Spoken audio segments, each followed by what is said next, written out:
Oracle తీసుకున్న ఒక్క నిర్ణయం టెక్ ప్రపంచాన్ని కుదిపేస్తుంది. టెక్నాలజీ హిస్టరీలోనే అతిపెద్ద ఏఐ ఆధారిత లేఆఫ్స్ను ప్రకటించిన ఒరాకిల్ ఏకంగా 30,000 మంది ఉద్యోగులను తొలగించింది. తన టోటల్ వర్క్ ఫోర్స్లో 18%ను రిమూవ్ చేసింది. మన ఇండియన్స్ మీద ఈ దెబ్బ గట్టిగా పడింది. లేటెస్ట్ రిపోర్ట్స్ ప్రకారం ఇండియాలో ఉన్న ఒరాకిల్ సెంటర్ల నుండి సుమారు 12,000 మంది ఉద్యోగులను తొలగించారు. మార్నింగ్ 6 o'clockకి ఉద్యోగుల ఇన్బాక్స్కి ఈ టర్మినేషన్ మెయిల్స్ వచ్చాయి. లాగిన్ అయ్యేలోపే వేల మంది తమ ఉద్యోగాలను కోల్పోయారు. ఈ 6 AM మెయిల్స్ న్యూస్తో Noida to Bengaluru via Hyderabad IT కారిడార్స్లో ఓ రకంగా పానిక్ సిచ్యువేషన్ కనిపిస్తుంది. ఏఐ పేరుతో రేపు తమ వంతు వస్తుందేమోనని ప్రతి ఐటీ ఉద్యోగి టెన్షన్ పడుతున్నాడు. ఇక్కడ మనం అబ్జర్వ్ చేయాల్సిన విషయం ఏంటంటే, లాసెస్ వస్తున్నాయనో లేదంటే ఆదాయం తగ్గిందనో ఒరాకిల్ ఈ లే ఆఫ్ చేయడం లేదు. ఏఐ డేటా సెంటర్లను నిర్మించడానికి అవసరమైన భారీ నిధుల కోసమే ఈ నిర్ణయం తీసుకుంది. సింపుల్గా చెప్పాలంటే, రేపు మనల్ని రీప్లేస్ చేసే మెషిన్లను తయారు చేయడానికి ఈరోజు 30,000 మందిని ఆ కంపెనీ నిర్దాక్షిణంగా బయటకు పంపించింది.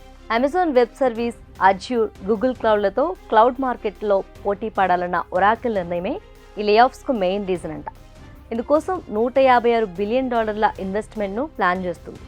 ఈ 1,50,000 కోట్ల భారీ పెట్టుబడికి అవసరమైన అప్పులు, వాటిపై పడే వడ్డీల భారాన్ని ఇప్పుడున్న ఫైనాన్షియల్ కండిషన్స్లో ఒరాకిల్ హ్యాండిల్ చేయలేదు.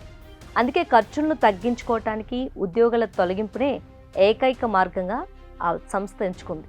ఇక ఒరాకిల్ ఫైనాన్షియల్ ఈక్వేషన్స్ను అబ్జర్వ్ చేస్తే మైండ్ బ్లాక్ అవుతుంది. ఏటా $8 నుండి $10 బిలియన్ క్యాష్ ఫ్లోను ఫ్రీ చేసి ఆ అమౌంట్ను డైరెక్ట్గా ఏఐ ఇన్ఫ్రాస్ట్రక్చర్లోకి డైవర్ట్ చేయబోతుంది. ఎన్విడియా జీపీయూలతో ఉండే డేటా సెంటర్లతో ఏఐ మోడల్స్కు ట్రైనింగ్ ఇవ్వడానికి ఆ క్యాష్ని యూజ్ చేస్తారు. అయితే లాంగ్ టర్మ్లో ఈ 1,50,000 కోట్లకు పైగా రూపాయలను డేటా సెంటర్ల మీద పెట్టాలన్న ఒరాకిల్ ప్లాన్స్ని చూసి American financial sector wall street భయపడుతుంది. ఎందుకంటే ఆ అప్పులను ఒరాకిల్ తిరిగి చెల్లించగలదా అనే అనుమానంతో ఇప్పటికే కొన్ని పెద్ద అమెరికన్ బ్యాంకులు తమ ఫైనాన్సింగ్ను తగ్గించుకున్నాయి. రాబోయే కొన్నేళ్ల పాటు ఒరాకిల్ క్యాష్ ఫ్లో నెగిటివ్లోనే ఉంటుందంటున్నారు financial experts. Amazon web service, Azure, Google క్లౌడ్లు 10 ఏళ్ల క్రితమే ప్రారంభించిన పనిని ఇప్పుడు ఒరాకిల్ స్పీడ్గా కంప్లీట్ చేయాలని చూస్తుంది. అందుకే రిస్క్ తీసుకొని sales roles, support teams, middle మేనేజ్మెంట్ను కట్ చేసి ఆ డబ్బును జీపీయూ క్లస్టర్స్ మీద పెడుతుంది. ఒరాకిల్ ఈ రీసెంట్ డెసిషన్ మనందరికీ లెసన్ లాంటిది. సాఫ్ట్వేర్ ఇంజనీర్ కావాలనుకునే ప్రతి ఒక్కరూ ఓ 3 విషయాలు గుర్తుంచుకోవాలి. ఫస్ట్ పాయింట్ ఏంటంటే, ప్రజెంట్ ఉద్యోగాలు పోవటం లేదు, జస్ట్ మారుతున్నాయి.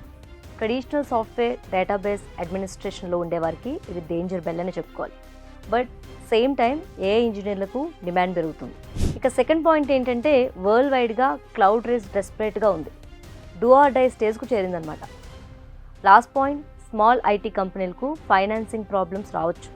బ్యాంక్ లోన్లు ఇవ్వడానికి అంతగా ఇంట్రెస్ట్ చూపకపోవచ్చు. ఫ్రీ క్లౌడ్ క్రెడిట్స్ అండ్ సబ్సిడీల మీద నడిచే స్టార్టప్లు ఎక్కువ రోజులు సస్టైన్ కాకపోవచ్చు.